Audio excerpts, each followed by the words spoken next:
Dark and quiet, the night of November 13th, 1974.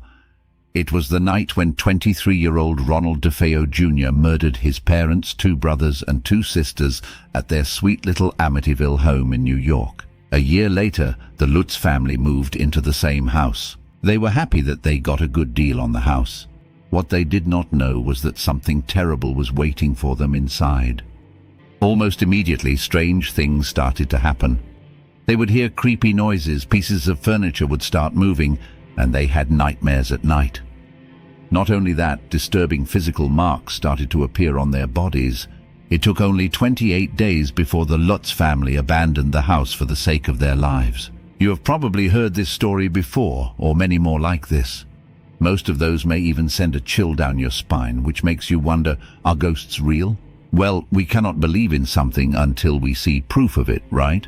Lucky for us, scientists have been looking into this phenomenon, and what they have found might surprise you. Before we start, we would like to welcome you to Infomish. Make sure to subscribe to our channel for more exciting videos. Now, let's circle back to our topic. Did you know, according to a 2019 Ipsos poll, 46% of Americans believe in ghosts? Yeah, that's nearly half the country convinced that evil spirits live around us and even interact with us. Around 18% of people say they have actually been in the presence of a ghost. Based on this trend, nearly 1 in 5 of all people you know will also claim they have seen a ghost. Historically, the fascination with communicating with spirits has deep roots, especially evident during the Victorian era in England. Seances and spiritual gatherings were common and were even considered fashionable among elite places like Cambridge and Oxford. On top of all that, they even inaugurated the Society for Psychical Research in 1882, where Eleanor Sidgwick was the female ghostbuster who was on a quest to understand the paranormal. The late 19th and early 20th centuries saw a surge in psychic mediums in America. Many of those claimed that they could talk with the dead. This is where Harry Houdini entered the scene. Harry Houdini, the escape king, he who needs no introduction here. During that era, Houdini used his expertise to expose fraudulent mediums. He would attend seances incognito to reveal their tricks publicly and then shout, "I am Houdini and you, my friend, are a fraud." But hold on, if all this is indeed fraud and hoax, how come so many people swear by their ghostly encounters? Do they really see things? Do they lie? How do scientists explain the paranormal encounters? Well, they have some theories.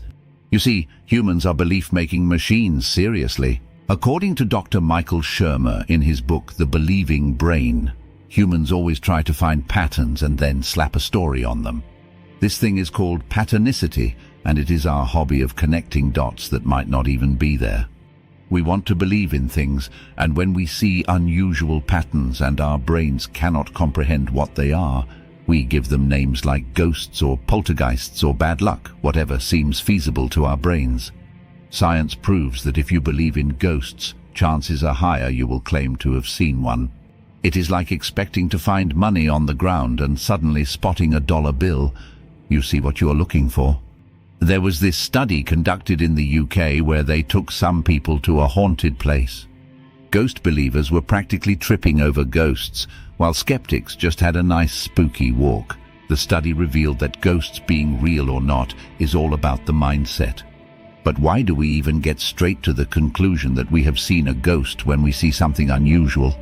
Well, some scientists think it's because of evolution. To understand this connection, imagine you're in a creepy forest. Your brain might make you think you heard a ghost, but really, it is just trying to keep you on your toes, to keep you alert, to keep you active for any emergency situation. Better to run from a fake ghost than walk idly near a real bear, right? Other than this, scientists believe that grief can also hardwire our brains to see ghosts. People who have lost someone might see them, not because the spirit of their loved one is there with them, but because their brain is trying to process the loss. Their brain is trying to replicate the sightings to comfort them and to give them some kind of closure. The worst form of a ghost sighting is when you are nearly asleep. Most people call this ghost the sleep demon, the dark assailer, or the dark presser. This happens when you have that feeling that you have been pinned down by a haunting figure looming over you. So what is that really? According to science, you are not seeing a ghost at that time.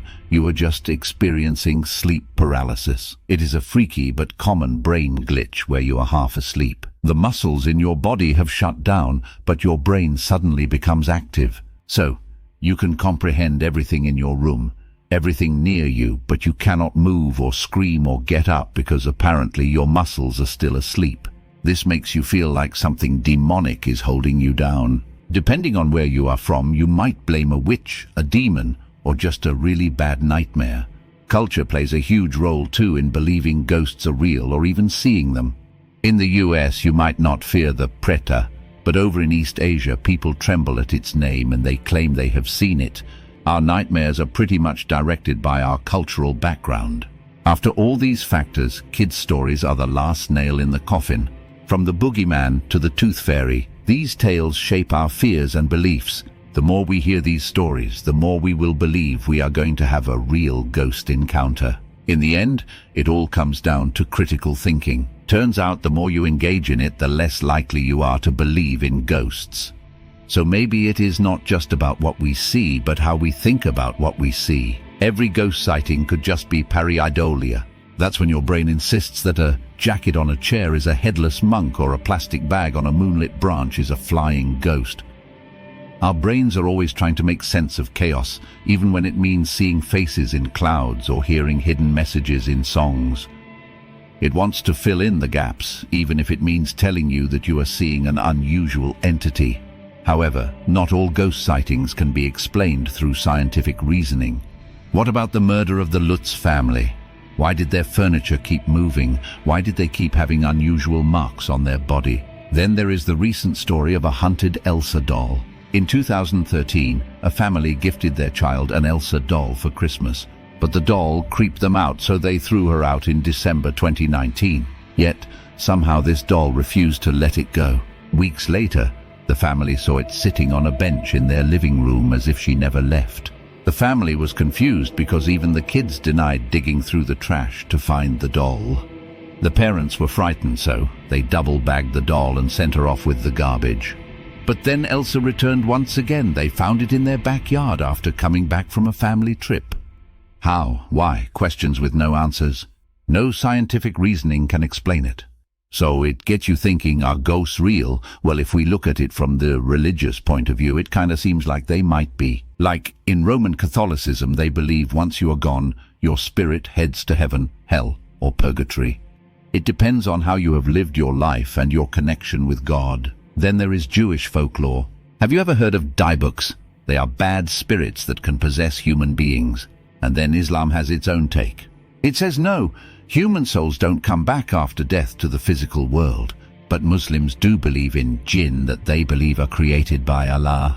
They are not exactly ghosts. They are beings believed to be created from fire, but Muslims believe that jinns can show up in ways that might trick you into thinking they are. Hindus have their beliefs too. They think that if someone does not do good deeds during their life, they will not pass on to the hereafter and will be stuck in the physical world forever. When we look at all these beliefs, it kinda adds some weight to the ghost stories like the one of the Lutz family and the haunted Elsa doll. So, what's the verdict? Are ghosts real or not? Well, not every ghost encounter might be what it seems. Science has its own explanation for some events, but where science cannot explain it, maybe the sightings are true. Maybe sometimes ghosts might be just there. But hey, real or not, who doesn't love a good ghost story, right? Do you have any?